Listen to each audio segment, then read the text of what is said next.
오늘 이 새벽에 하나님께서 우리에게 주시는 하나님 말씀은 누가복음 23장 34절에서 39절까지 말씀입니다. 누가복음 23장 34절에서 39절까지 말씀 한 절씩 교독합니다.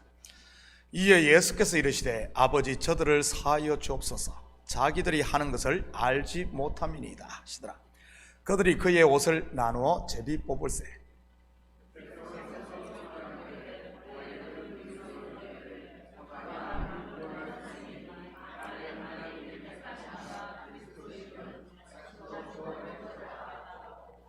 군인들도 희롱하면서 나와 신 포도주를 주며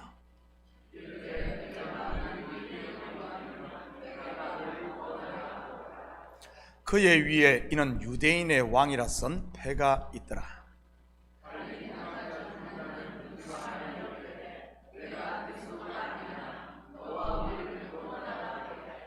아멘. 좋은 아침입니다.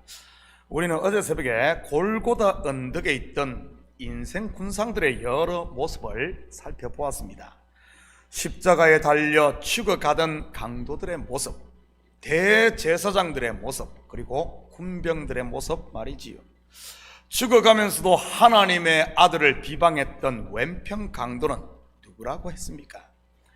거듭나기 전 옛사람 나의 모습이라고 했습니다. 물론 거듭난 지금도 우리 속에 조금은 남아있는 이 잔재들인 것이고요.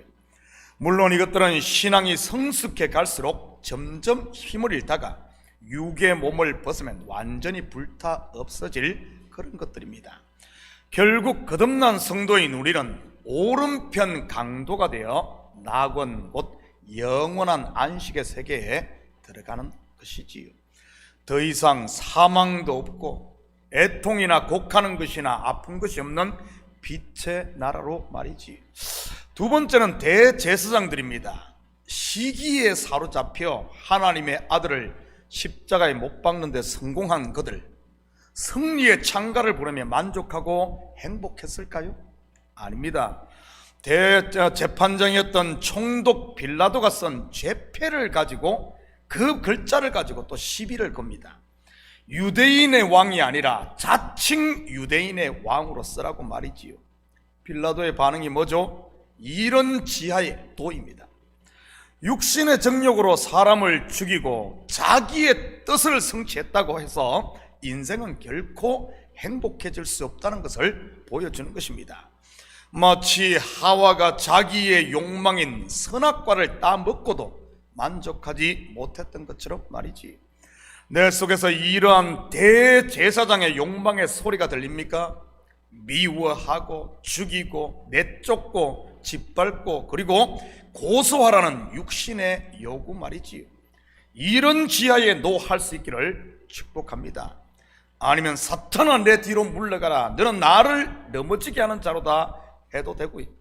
마지막으로 살펴본 것이 예수님을 십자가에 못 박은 로마 군사들입니다. 그들은 무엇을 하고 있었습니까? 예수님의 겉옷 4조각으로 나누어 갖고 속옷은 제비 뽑아 한 사람이 갖는 일을 하고 있었습니다. 속옷은 벌거벗은 내 수치를 가려주기 위해 내어주신 그리스도의 의를, 그리고 4깃으로 나눠진 겉옷은 유대인과 이방인에게 전해질 복음의 옷이라고 했지요. 의의 옷을 입고 이제는 온 나라와 족속과 백성과 방언에 복음을 전해야 할 그리스도의 제자이건만 혹시 우리의 모습이 로마 군사들의 모습은 아닙니까? 하나님의 말씀을 비웃고 교회의 권위를 업신여기며 형제를 정죄하고 판단하고 있다면 말이지요. 저는 고난주간을 맞아 이런 옛사람의 모습들은 이제 십자가에 못 박고 새 사람을 입을 수 있기를 축복합니다. 어제 새벽에는 십자가 아래에 있던 인생들의 모습을 살펴보았다면 오늘은 십자가에 달리신 예수님께서 하신 7 말씀 곧 가상칠언을 살펴보도록 하겠습니다. 제가 작년 이맘때 고난주간 특세 때에 가상칠언을 주제로 설교를 했었습니다. 물론 여러분들은 기억이 전혀 안 나겠죠 말이지. 여러분, 하나님께서 7번 말씀하신 이야기가 어디에 나옵니까? 가상 7은 십자가상에 7번 말씀하시고, 그리고 창세기 1장입니다. 그리고 큰 그림으로 보면 성경 66권이 하나님께서 7번 말씀하시는 것이고, 7번 말씀하시니 어떻게 됩니까? 7로 완성되며 안식하게 됩니다. 오늘 가상 7원도 마찬가지인 것이고요, 7번 말씀하신 후에 죽으심으로 대속죄일의 속죄가 완성되는 것이니까요. 다 이루는 것 말입니다. 어떤 말씀을 하셨는지 볼까요? 제일 처음 하신 말씀이 오늘 읽은 누가복음 23장 34절입니다. 이에 예수께서 이르시되 아버지 저들을 사하여 주옵소서. 자기들이 하는 것을 알지 못함이니이다 하시더라. 그들이 그의 옷을 나눠 제비 뽑을세. 속옷을 제비 뽑아 서로 갖겠다고 하는 군사들, 여러분, 속옷의 의미가 무엇이라고 했습니까? 수치를 가려주는 하나님의 의의 옷이라고 했습니다. 이 의를 우리 스스로 얻을 수 있습니까? 없습니다. 그렇다면 어떻게 이 의의 옷이 우리에게 주어지죠? 하나님의 은혜로 주어지는 겁니다. 오직 죄인들에게만 말이지요. 영적으로 보면 제비 뽑는다는 말이 그런 의미인 겁니다. 잠언 16장 33절입니다. 제비는 사람이 뽑으나 모든 일을 작정하시는 이는 여호와께 있느니라. 내가 용을 쓴다고 이 의가 주어지는 것이 아니요, 내가 갖겠다고 애쓴다고 되는 것도 아닌, 율법을 통해 내가 죄인임을 깨닫고 자복할 때 하나님의 은혜로 주어지는 것입니다. 그런데 십자가 아래의 인생 군상들은 어떻습니까? 다른 사람을 희롱하고 비방하며 정죄를 합니다. 그리고 불평불만을 쏟아냅니다. 왜죠? 왜 그럴까요? 나는 아니라는 것 아닙니까? 나는 다르다는 것 아닌가요? 다시 말해 전부 자기 의의를 조금이라도 드러내고자 하는 이런 시도들인 겁니다. 그런다고 없는 의의가 드러날까요? 그러면 그럴수록 수치만 드러나는 겁니다. 흙이요 먼지인 인생을 털면 털수록 먼지만 나듯이 말이지. 그런 인생을 향해 하신 예수님의 말씀이 바로 아버지여 저들을 사하여 주옵소서. 자기들이 하는 것을 알지 못함이니까. 여러분 주위에 여러분을 욕하고 비방하고 정죄하는 분이 있습니까? 자기들이 하는 것을 몰라서 그러니 뒤엉겨 싸우거나 시험 들지 마시기 바랍니다. 알고 보면 나도 전에는 그런 사람이었으니까. 물론 지금은 아니겠지만 말이지. 가상 7은 두 번째는 누가복음 23장 43절입니다. 예수께서 이르시되 내가 진실로 내게 이르노니 오늘 네가 나와 함께 낙원에 있으리라 하시리라. 누가 하나님의 아들로부터 이 약속을 받습니까? 예수여 당신의 나라에 임하실 때 나를 기억하소서. 바로 오른편 강도입니다. 이 말에는 두 가지 의미가 있습니다. 하나는 나는 죄인입니다 하는 고백이요, 또 하나는 내려놓음입니다. 저는 이 새벽 우리 모두에게 이 오른편 강도의 고백이 있으므로 성령의 음성을 들을 수 있기를 축복합니다. 평안히 가라, 내 믿음이 너를 구원하였느니라. 은혜와 평강이 너희에게 있을지어다의 축복의 음성 말이지. 가상 7은 세 번째는 요한복음 19장 26절 27절입니다. 예수께서 자기의 어머니와 사랑하시는 제자가 곁에 서 있는 것을 보시고 자기 어머니에게 말씀하시되 여자여 보소서 아들이니다 하시고, 또 그 제자에게 이르시되 보라 내 어머니라 하신대 그때부터 그 제자가 자기 집에 모시니라. 여자여 보소서 아들이니이다. 지금 마리아 곧 어머니에게 한 아들이 죽어가고 있습니다. 보라 내 어머니라. 그런데 그 어머니인 마리아에게 한 아들이 태어납니다. 바로 요한 말이지. 한 아들은 죽고 한 아들은 태어나고. Lost and found. 누구에게요? 마리아에게. 마리아의 뜻이 뭐죠? 구약의 미리암, 마라와 같은 어근에서 나온 말로 마리아는 쓰다 또는 고통이라는 뜻입니다. 그렇다면 마리아는 누구를 상징하는 것이겠습니까? 죄와 사망의 저주 아래 고통당하고 있는 인생들을 말하는 것 아니겠어요? 그래서 유난히 십자가 밑에 여러 마리아들이 있었던 것이고요. 예수님의 어머니 마리아, 글로바의 아내 마리아, 막달라 마리아, 그리고 마리아 말이죠. 이 마리아가 지금 한 아들을 잃고 한 아들을 얻는 것입니다. 바로 옛사람 나는 죽고 새 사람으로 태어난 내가 하나님의 새로운 가족이 되는 현장인 것이지. 그것이 바로 여자여 보소서 아들이니이다. 그리고 보라 내 어머니라의 이 말씀 속에 담긴 진리인 것입니다. 가상치는 네 번째는 마태복음 27장 46절입니다.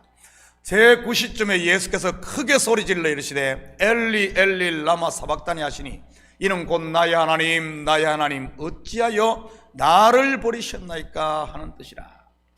여러분은 누구에게 버림받아 보신 적 있습니까? 부모에게 버림받았다든지, 친구에게 버림받았다든지, 회사에서 버림받았다든지, 아니면은 사랑하는 사람에게 버림받았다든지 말이지. 어떠한 경우든 버림받는 것은 두 번 다시 경험하기 싫은 이런 큰 아픔일 겁니다. 그런데 완전한 사랑으로부터 버림받는다는 것은 하늘이 무너지고 땅이 꺼지는 아픔 아니겠어요?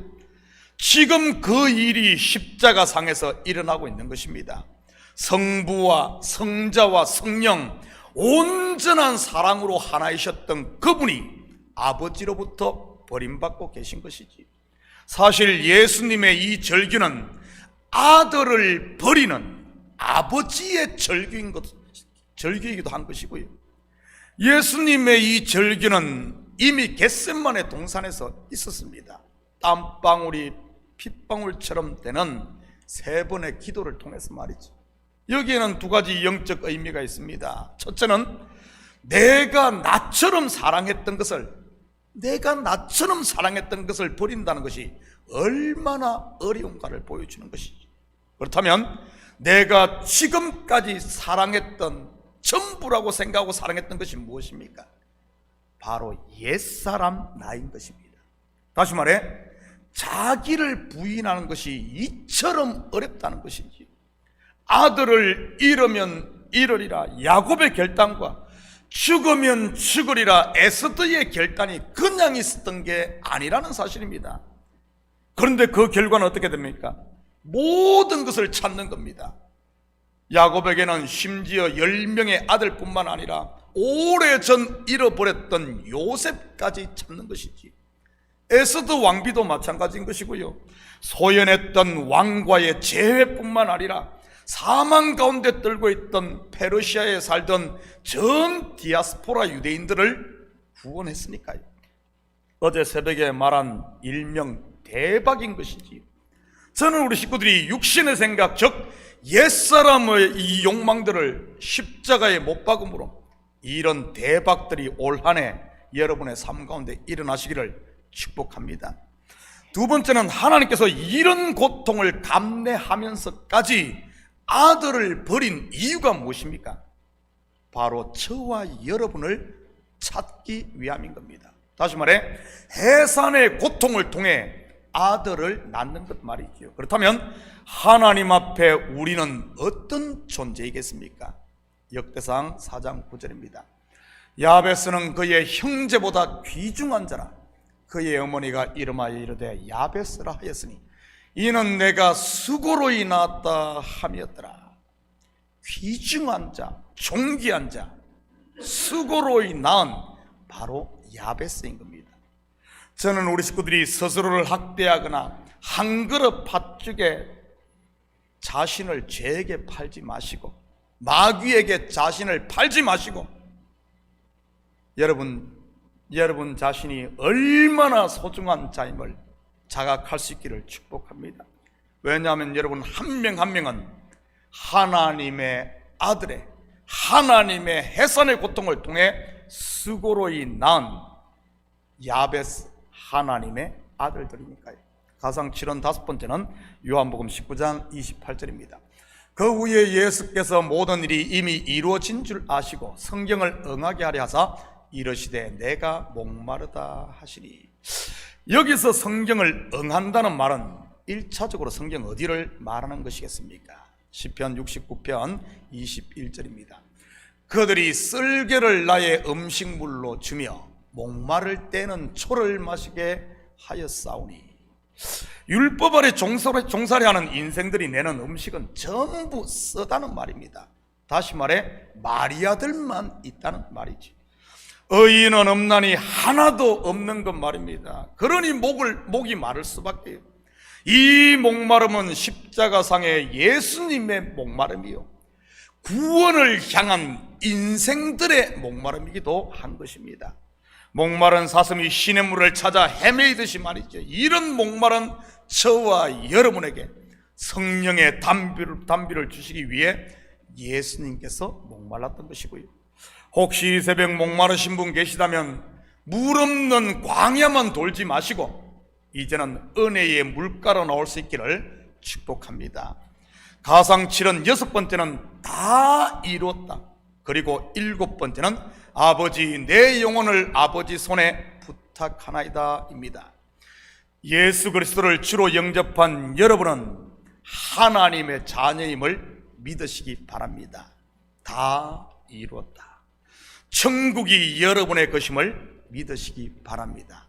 다 이뤘기 때문에 말이지. 이 사실을 믿는다면 이제는 모든 것들을 아버지 손에 내려놓아야 하는 것 아니겠어요? 예수님이 그랬으니까. 여러분의 걱정도 근심도 두려움도 미움도 원망과 불평도 서러움도 억울함도 그리고 여러분의 잘남과 여러분의 의도 말이지. 아버지 내 영혼을 아버지 손에 부탁하나이다. 사랑하는 성도 여러분, 오늘 하루도 모든 것을 하나님께 내려놓음으로 이제는 자유하시고 그분 안에 있는 은혜와 평강의 하나님 나라를 마음껏 누리며 사는 복된 하루 되시기를 예수님의 이름으로 축복합니다. 같이 기도하십시다. 사랑의 아버지 하나님, 참으로 감사를 드립니다. 다 이루어진 구원을 우리에게 선물로 주셨사오니 이제는 모든 것들을 아버지 앞에 내려놓을 수 있는 이런 믿음 허락하시고 이제는 그 안에서 자유함을 얻고 안식하게 도와주시옵소서. 감사드리며 예수님의 이름으로 기도드립니다. 아멘.